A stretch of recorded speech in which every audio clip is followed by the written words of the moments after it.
Catalan Parliament is expected to hold a debate tomorrow to re-elect Carles Puigdemont as president, but it's far from clear whether this will be possible, and if it is, how. Hello and welcome to Catalan News. What will Carles Puigdemont do tomorrow? Will he return to Catalonia to retake his post as president and risk being arrested? Or will he stay in Belgium and try to be sworn in at a distance? Whatever the case, it will probably be in defiance of the Constitutional Court, and it will certainly not please the Spanish government, which has vowed to stop him being reinstated. Or could, at the last minute, pro-independence parties back down from electing the man who has been their leader until now? Here at Catalan News, we'll also get you the latest best moments of the Gaudi Awards, the biggest date on the calendar for Catalan cinema, and we'll speak to one of the winners of the night. Stay with us. Today, Puigdemont sent a letter to the Catalan Parliament President, Roger Torrent, asking him to take whatever measures necessary to protect his rights as MP. In other words, his right to being sworn in as president. The Catalan leader said that the Spanish government and judiciary are trying to undermine his right to attend Parliament on Tuesday. This leaves Torrent and pro-independence parties as a whole facing an uneasy dilemma. Where is Carles Puigdemont? In Belgium? Or perhaps on his way to Catalonia? And where will he be on Tuesday at 3 p.m? These are the questions on everyone's minds, with only hours to go before the investiture debate in the Parliament, where he is expected to be reinstated as Catalan president. The head of the chamber, Roger Torrent, is faced with an uneasy dilemma. Allowing Puigdemont's swearing in might bring criminal charges with it, as the Spanish Constitutional Court warned him this weekend. The judges ruled that Puigdemont could only be sworn in if he returned to the country, hand himself in and asked the Supreme Court for authorization to attend the Parliament. Yet, according to Puigdemont's lawyer, that is not very likely to happen. In order to facilitate Puigdemont's swearing in, 3 of the ministers with him in Brussels gave up their seats in the Parliament after being denied a proxy vote. This could help the pro-independence parties to keep their narrow majority in the chamber. On Monday, the Spanish police continue to patrol the border with France, and tomorrow we'll certainly see a great many officers surrounding the Parliament. At the same time, pro-independence grassroots organisations have asked their supporters to gather in front of the chamber in support of Puigdemont. Who will not be able to attend the Parliament are Oriol Junqueras and Jordi Sánchez, 2 of the Catalan leaders imprisoned in Madrid for the same charges preventing Puigdemont's re-election. The Supreme Court today turned down their request for permission to attend the Parliament. Also on Monday, parties at the Catalan Parliament spoke about the possibility of Puigdemont being sworn in tomorrow and what their stance on the issue is. Hem de trobar en tots els casos la millor de les solucions, però el que no podem fer és cedir a les pressions que ens estan fent des de fora. Todos los esfuerzos tienen que ir dirigidos a que se acabe esta intervención de nuestras instituciones, a pensar primero en el país y, por supuesto, los nombres no son tan importantes, sino aquello que vamos a llevar a cabo. El més raonable i el més intel·ligent crec que seria per tothom l'anul·lació, que s'anul·li aquest ple que ja està convocat per part del president del Parlament de Catalunya. America's Academy Awards, the Oscars, might be more well-known worldwide, but Catalan cinema also has a night when the red carpet is rolled out for its stars. These are the Gaudi Awards, and they celebrated their 10th edition on Sunday. Every year, Catalonia's best films can be found at one of the most grandiose events, the Gaudi Awards. Sunday welcomed its 10th edition, one marked by the events of 2017 and in which women played a more prominent role than ever. One of the most talked about films, Estiu 1993, or Summer 1993 in English, won big. The autobiographical debut of director Carles Puigdemont, a heartfelt tale of a little girl coming to terms with grief, took home 5 awards, including Best Film and Best Director. In an emotional moment, Puigdemont herself dedicated her awards to the strength and courage of those who've welcomed children into their family. The most awarded film of the night was Incerta Gloria by Agustí Villarronga, based on a novel set during the Spanish Civil War, with a staggering 8 prizes and 16 nominations. Even the gala host, David Verdaguer, won Best Actor in the film Tierra Firme. Catalan cinema accounts for 40% of what the art firm from Spain earned last year. But the president of the Academy of Catalan Cinema, the organization behind the event, warned that it's all at risk due to measures put forth by the Spanish government. The 2018 Gaudí Awards didn't shy away from acknowledging the current political situation. 3 of the coveted event seats were left empty, but for large yellow ribbons and signs reading President, Vice President, and Minister of Culture. Puigdemont himself made a surprise appearance, on screen of course, at the beginning of the gala. Feminism, too, played a central role in the event. A powerful speech was delivered about the Me Too movement in recognition of abuse and sexism and as a pledge to fight against it. With audience members holding up signs reading, "Us women are here." The Gaudi Awards were also marked for a higher female recognition. 11 of the awards this year went to women, exceeding 40% of those recognised for their work in the Catalan film industry.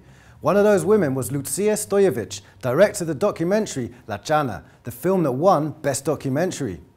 Antonia Santiago Amador, known as La Chana, was one of the world's best flamenco dancers. From the 60s until the 80s, this self-taught Romany performer graced the stages of Catalonia, but also Paris, Buenos Aires, and even Hollywood. Then, at the height of her career, she disappeared. La Chana is the fruit of a 5-year-long project starring a dancer, her journey and her dedication to the art form, returning to the spotlight after 25 years. The film is gaining worldwide recognition and winning award after award in Europe. We can speak now with the film's director, Lucía Stoyevich, about her latest success. Thank you so much for coming in today. Hi, thank you for having me. So you've won awards left, right and centre, but what does it mean for you to win the Best Documentary at the Gaudi Awards, at La Chana's home in Catalonia? Well, this is obviously a very special award for us. It's a production from here. It was a very tough production to get on its feet, and it's very special for us that we're getting this recognition in La Chana's hometown. How did you discover La Chana's story, and what drew you to it? I discovered La Chana's story in 2012 thanks to my then flamenco teacher, Beatriz Del Pozo, who introduced me to La Chana, who was her maestra. And the moment I met La Chana, I knew that I wanted to make this film about her because she's just such a wonderful, three-dimensional artist, woman, character, protagonist. And it was like love at first sight. What do you think this documentary can show the international community about what it means to be a flamenco dancer, or to go through the struggle that Chana went through? Oh, that's a very, very tough question to answer because in the film we talk about a lot of these aspects and there's many layers to the film. And ultimately what we want is like for the viewer, whether international or national, to feel empowered by La Chana. It goes like beyond flamenco, it goes beyond dance. It goes into, you know, the feeling of, yes, I can do it too, and yes, I'm going to fight for what I love. And I think that's something that people everywhere relate to. Thank you for joining us, and congratulations for the award. Thank you very much. During the Gaudi Awards, the 60th edition of the annual Grammy Awards also came to a close on Sunday night, and it was a bittersweet night for the Catalan musician and composer Jordi Savall, who was in the running to win in the Best Classical Compendium category, but failed to make the final cut. Jordi Savall from Igualada in Western Catalonia was nominated for his work, The Roots of Slavery. It's a multicultural musical proposal bringing together musicians from Mali, Madagascar, Morocco, Mexico and more, embarking on a musical tour spanning 400 years of history. The work follows the slave roots of colonial times with a rendition of music created by the slaves themselves during that brutal era. The winners of the category were Giancarlo Guerrero and Tim Hanley for Hidgon, All Things Majestic. Every January, Catalonia welcomes the beginning of the so-called Calçot season. Imagine a barbecue and then add long white spring onions called calçots and a delicious sauce. Many Catalans love it. The way you're supposed to eat this seasonal vegetable might surprise you. A staple of Catalonia, Calçot season has officially kicked off. Every winter, Catalonia welcomes the season of one of its most traditional foods, the calçot, a type of long white spring onion cultivated in a special way and eaten with its own special sauce. It all starts in a festival held in Valls, known as the cradle of this vegetable. More than 40,000 visitors every year attend the event. They come from all over Catalonia, but also from abroad, and enjoy live demonstrations on how to grill the seasonal food and how to make the romesco sauce, among other activities. Eating calçot has become one of the main Catalan gastronomic and social traditions, with families and friends gathering together to celebrate a calçotada, the event where the vegetables are cooked and eaten. A calçotada means meeting family and friends, and that is one of the keys of its success. Bé, és un fet que el calçot agrada a una majoria de la gent. És una menja desenfadada, d'amics, festiva, que hi ha cordialitat, i això és la base de l'èxit. If there is an activity that stands out in the festival, it's the calçot eating contest. People gather in one of the city squares to see how dozens try to eat as many calçots as possible in 3/4 of an hour. The winner ate 5.8 kilos in 45 minutes.